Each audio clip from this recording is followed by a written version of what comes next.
All right, here we go. And Kyroot said, just as the stomach closes up when confronted with physical danger, which I assume all you know, so too does man's mind when faced with unexpected food. Man's mind, there is an absolute, it just lends itself to that ever dreaded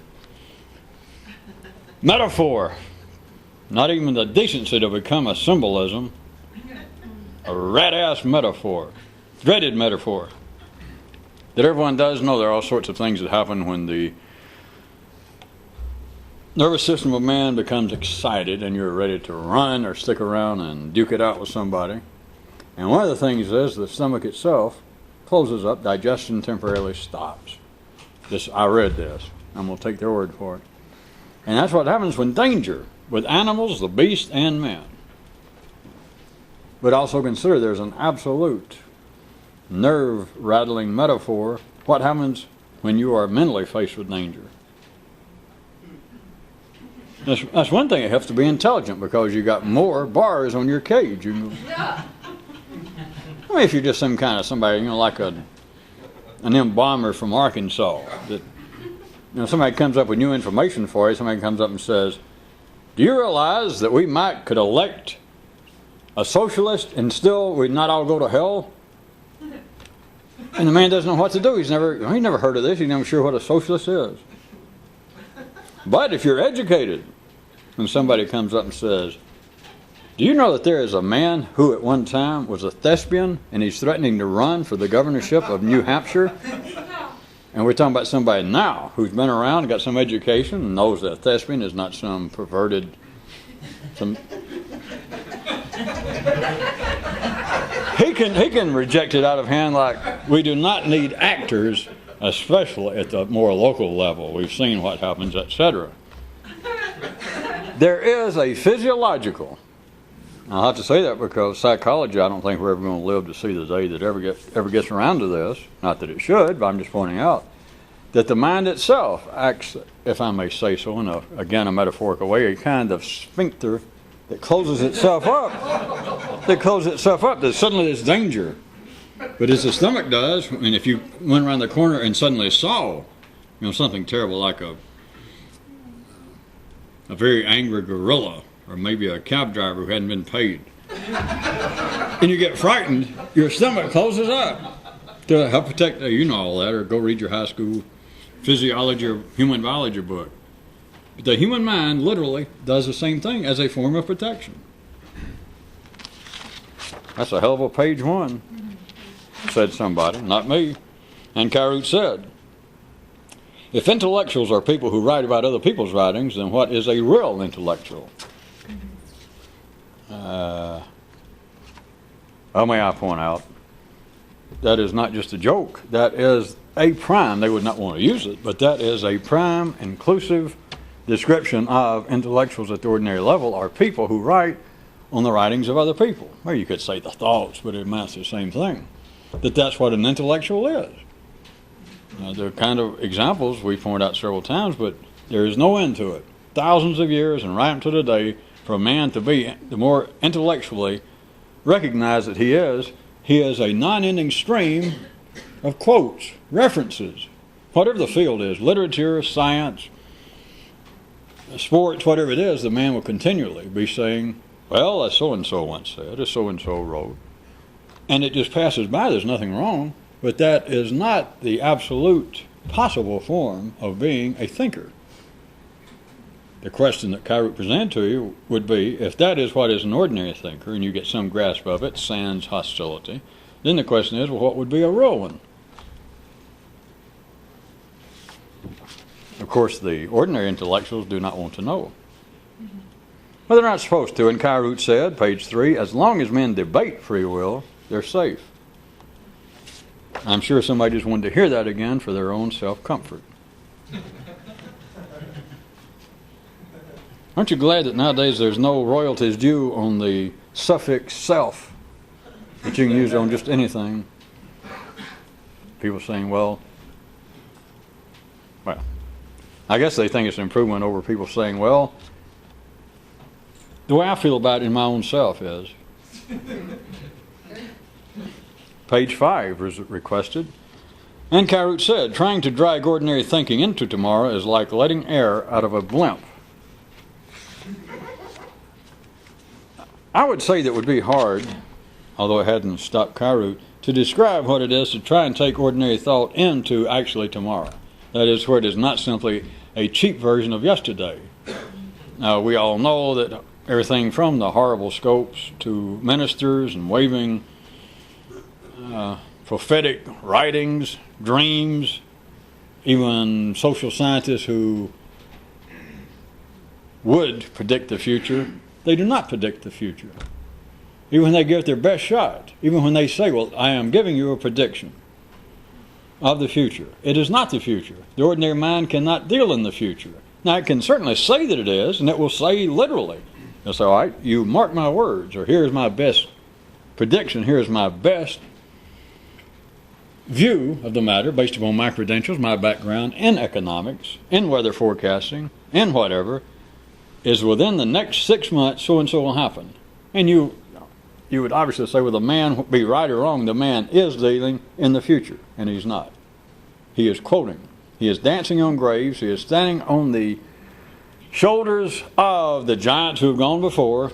And if any of you want to say midgets, do it yourself. I've already done it for you. But they're standing on the graves. It is intellectual leapfrog. It is the parade of how ordinary thought goes.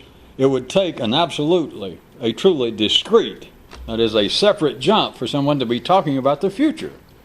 Not just in their words, because in their words, as I just admitted, and as you can obviously see, a man can say, well, here is what I predict will happen next week. And then we'd be a fool to say, well, he's not predicting, because he can say, well, I just said I was predicting next week. Are you listening? But he's not. Verbally he may be saying so, but he is not thinking that way. He cannot think that way. If he could think that way, he'd be a real intellectual. And if he knew something, he wouldn't be talking about it, is the point. All he can do is always back to this. This seems to help with some of you. As crude as it sounds, it is always this. To predict the future is to draw an imaginary animal. And what are you going to draw? Flying pigs. It is not possible at any ordinary level. There is no background for it. The only background for predicting the future, the only background about, quote, thinking about the future is what? Well, what's already happened. But at the ordinary level, you can certainly make a case for that. Nay, at the ordinary level, you have got to make a case for that, or Harvard would be out of business. The Perry Mason Night School of Law out in Sausalito would be just kaput. So there has to be that kind of feeling that there is a continuity here that is proper. It's couched in such ideas as learn from the past, live and learn. Man cannot know where he's going unless we know where we've been. People always like that. You see people still write that thing down. Wait a minute. So let me write that down. It's not possible for us to know where we're going if we forget where we've been. As though man could forget where he's been. That is an ordinary mind. That is, all right, I'm going to predict the future, stand back. I'm going to draw the future. I hate to say it, the best they do, that sure does look like a pig with wings. Nah, it's not just a pig with wings. Look at it. Its feet. Its feet is they're not cloven, they're lion feet. There's the future for you. Oh. Did that help? You can flesh it down from there. Can't you? Did I leave out anything good? But at any rate, it was just another attempt of trying to drag ordinary thought into thinking about the future, of actually being able to do it in some way that would be discrete, some way that what it would amount to is you would have to be able to think originally. Of course, you can't do it completely originally because you would be, if you're going to talk about it, you'd be using words that everybody else knew, but your thought would not be based upon, would not be limited to, and we can't carry it much farther without just becoming a non sequitur verbally, but it would not be tied to the past. The idea about, well, we've got to, the future is some sort of outcome, some kind of consequence of what's happened before, what's going on now. Unless you're going to try and have yourself purposely put away at taxpayer expense in a nice farm. You're not going to stand up and say, that's not true. because certainly it's true. But to consider that that is the only possible way to think is real safe. My advice is, if it sounds good to you, do it. Page 7. I was afraid somebody would request this one. And Kyroot said, a man with a soul has no mind.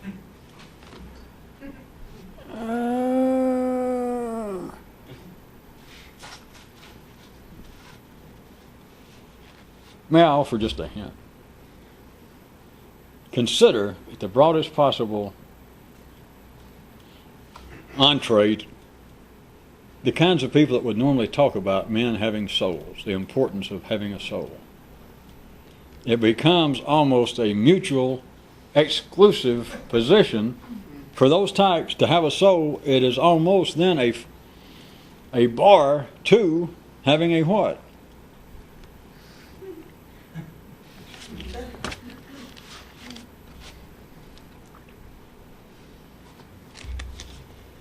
It has nothing to do with the apparent institutions involved. It's not that. But it is, as Kyroot put it. A man with a mind generally has, a man with a soul generally has no mind. All right, if you want good, he doesn't think he does. And who are we to say he's wrong?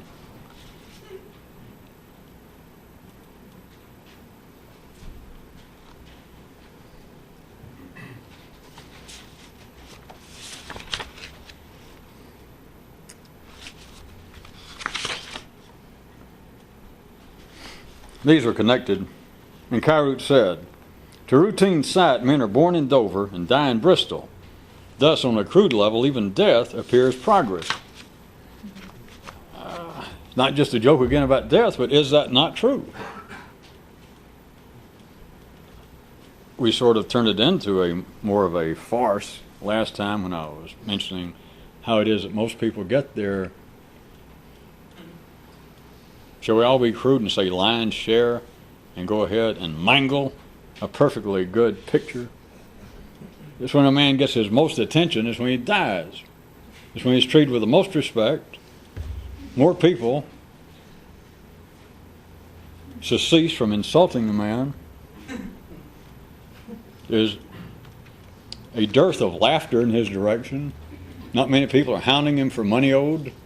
Not many people are bringing up the serious social blunders he's made in the past. Bad financial investments. It just seems to be, well, here's the one time that finally the son of a gun amounted to something. And it just so happens that he missed it. But now, I'm trying to get you on the little laughter, a little more refined. To routine sight, men seem to be born in Dover and die in Bristol, which at the crudest level makes even death appear progress. And a kid says, upon hearing this, if I get my druthers, I'd rather go somewhere while I'm alive. A smart-ass kid. Guess that's why he ended up as being a mere footnote to the more important Kyroot that preceded it. And Kyroot said if ordinary men didn't have something to worry about, they wouldn't have anything to worry about. Another SE, self-explanatory.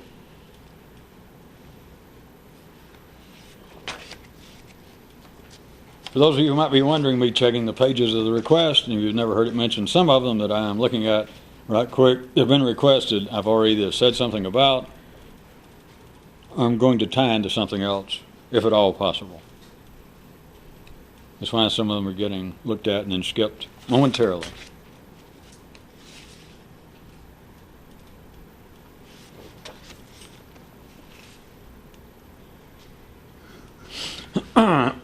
Well, I guess this can keep us the rest of the night, but I'll try not to.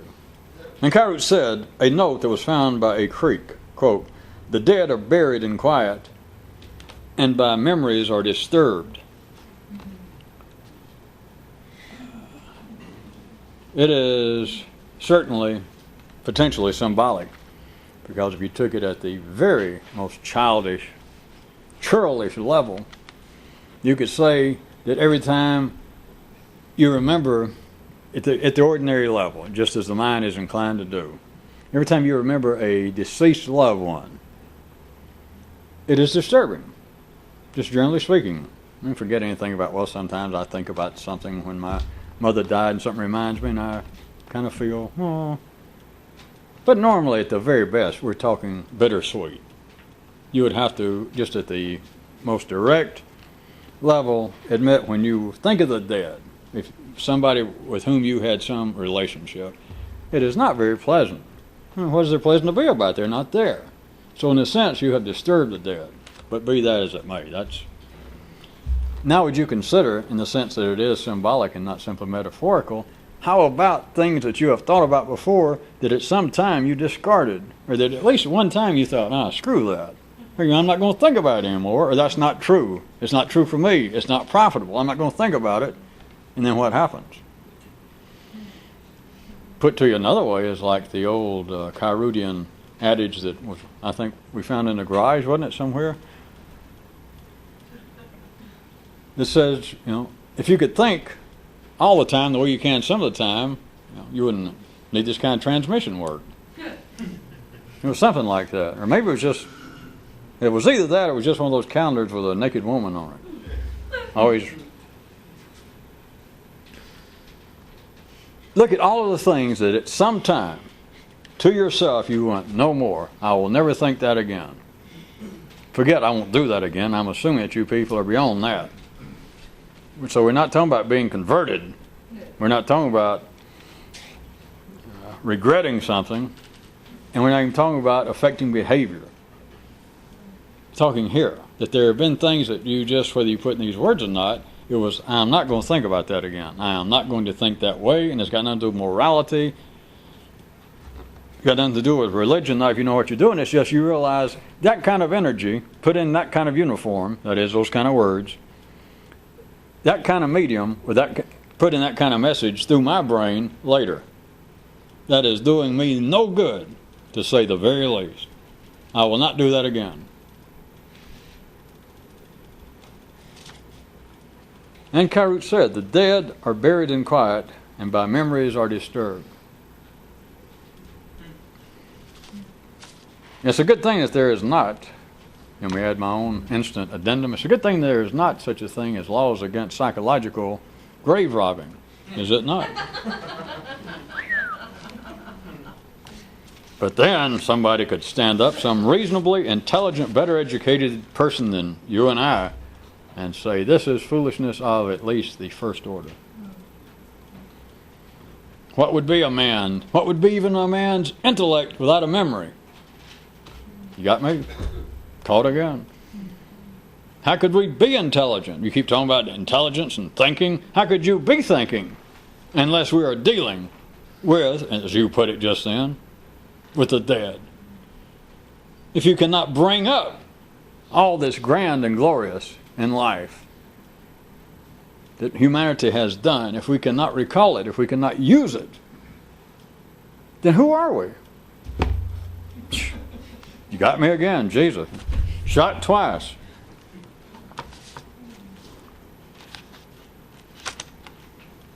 How many television shows, any kind of activities would have the concern for the passive participants, the audience, to engage in, metaphorically speaking, that kind of necessary suicidal missions? To point out that, hey, this is not true, this is not right, this will not work. And admit it. To point it out and admit it. No. Save your admiration, it's all right. And Reverend Kyroot, Orion, I'm not even going to try it, oratoriated the reason that city religions so condemn the forces of evil is not from some sense of anything resembling morality, objective morality, but rather that all men unwittingly understand the inefficacy of split allegiance. No sane person, including those who appear to be religious in the city, wants to dance with Long John Silver. Nobody's going to dance with a man with one leg. Well, wait a minute. Maybe it means that nobody in the city wants to dance with a man with two legs. Wait, we're getting closer. No, I got it. It means that no sane person, even the religious in the city, wants to dance, I'm getting it, with a man with two legs that doesn't show any preference. That's it. How are you going to dance with a man or a woman if they're not either right or left-legged? I mean, you'll try to lead and you'll be bumping thighs. You'll try to dip the person. They'll disappear, or they'll try to dip you, or they'll turn over like some kind of wet, slippery noodle. There has got to be some sort of right or left-footedness. Or is that left or right? No, footedness. That's it. Now that's it. Now I understand it. Boy, I thought that one had me. Now that we understand it, I'll repeat it. The reason that city religions so condemn the forces of evil is not from any sense of objective morality, but rather that all men unwittingly understand the inefficacy, the impotency of split allegiance. Yes, I think I will choose to be on the side of goodness and righteousness. I will dance with the right-legged man. But it's obvious that the Philistines, the heathens, the uncouth of the world, or otherwise, they will inevitably seek out a left-footed person, which we all know, back from the original Latin, the French root of gaucheness, the left-footed people, the crude, the inept. Worse than that, the uncivilized. There are people who will do that. And what do they represent besides those dancing on the other side of the floor that smell bad and wearing loud shirts? I hate to be this crude, but oftentimes they're darn near just evil people. Me, I dance with somebody with a right leg orientation. Of course, the strange thing is, since we've gone this far, and everyone's attention is riveted to the top of their own skull, the strange thing about a three-dimensional existence, a three-dimensional ballroom, is that those people on the other side of the floor, those dancing with a left-legged orientation, those that get awfully close to representing some kind of manifestation of evil, there's a kind of unrecognized hall of mirrors going on, such as they look over at you and they see you as dancing with a left-footed orientation. Now, I know it's not true. But that is, it's like an optical illusion. So everyone has got to have some sort of commitment. Everyone's got to finally say, all right, Jesus, I'm going to dance with only right-handed, right-footed people. But it's not on the basis that right-footed people, they think it is best they can think. I dance with right-thinking people, right-footed people, because the forces of goodness and decency want me to. They say that, I'm simply pointing out. It's really on the basis that people, without knowing it, understand that you cannot have a split allegiance, because you'd be dancing with somebody that has no preference for either right or left foot, and you'd never get anywhere.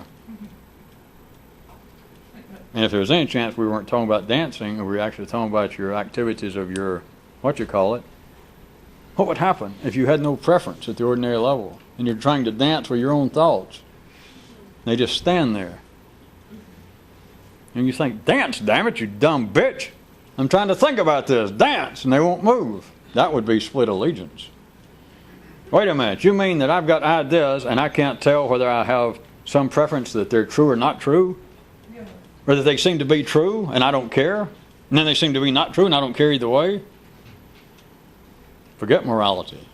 That is the childish explanation of it. It's the fact that you've got to have an allegiance. All right, mine's to goodness. Boy, am I surprised. Don't bother to call out across the ballroom to those other people dancing in the wrong direction. Because even if you could hear them, I'll tell you right now, they'll lie to you. You holler, are you people dancing in the wrong way? Are you people dancing trying to uphold some sort of banner of evil and badness and ghostness? And they're going to shout back, us? I mean, who can you trust?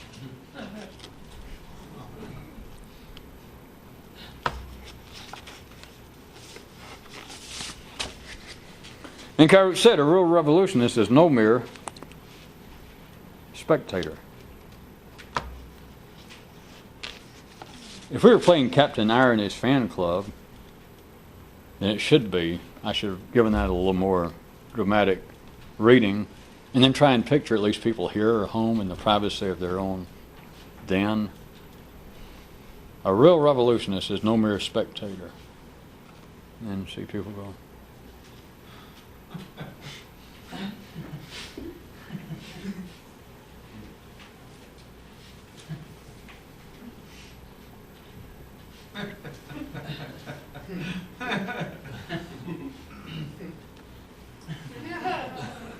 It's almost a two-temple rub. Of course, then you got to drag that out way beyond the ordinary dimensions of sequential time. It's just become somebody's life. Another crude version is like, if you think about it, you don't have to do it.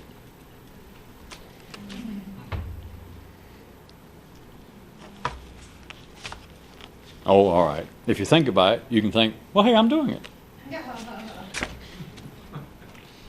And Kyroot said, part of a thread that we were talking about, it seemed to be about the dead and etc., but here is another part of it, strung out 20 or 30 pages later, and Kyroot said, man's memory can introduce shadows that bite.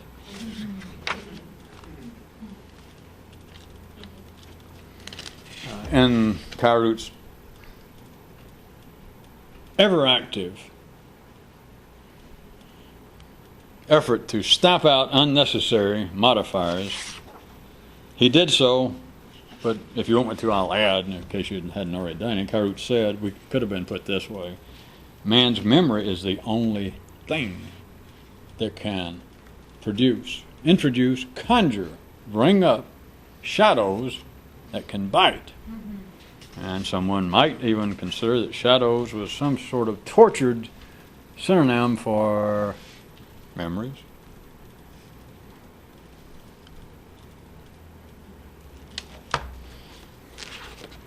A creature, if you want to play crude comparisons between the secondary and the primary cutoff, what other creature can be bitten by memories? Of course, no other creature has memories, which takes care of it. But imagine, if at your best, if you're looking at your kitty or a dog or a dog-faced baboon, for those of you who are really up on your zoology, and you see a film of them looking off in the eyes, and you think, that son of a gun is damn near thinking. They don't fool me. Ask yourself this. Can you see them at all? Even if you look at a dog or any animal and you think, well, I don't know, they could be thinking. Can you, in your wildest imagination, look into their little eyes and get any glimmer, if they are thinking, of being disturbed by it? I mean, do you ever see them think and then kind of like roll their eyes or go, oh my God, or open their, this kind of thing, like, ooh, I just had that terrible memory?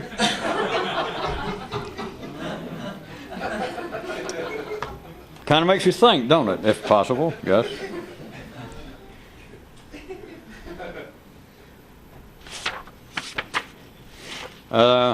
There's a string here that they didn't seem to go over that great, did they? Kyroot said, words with no meaning signify something, just like with ideas and people. And Kyroot said, when it appeared that they might cancel his show, this other man offered to start using more words.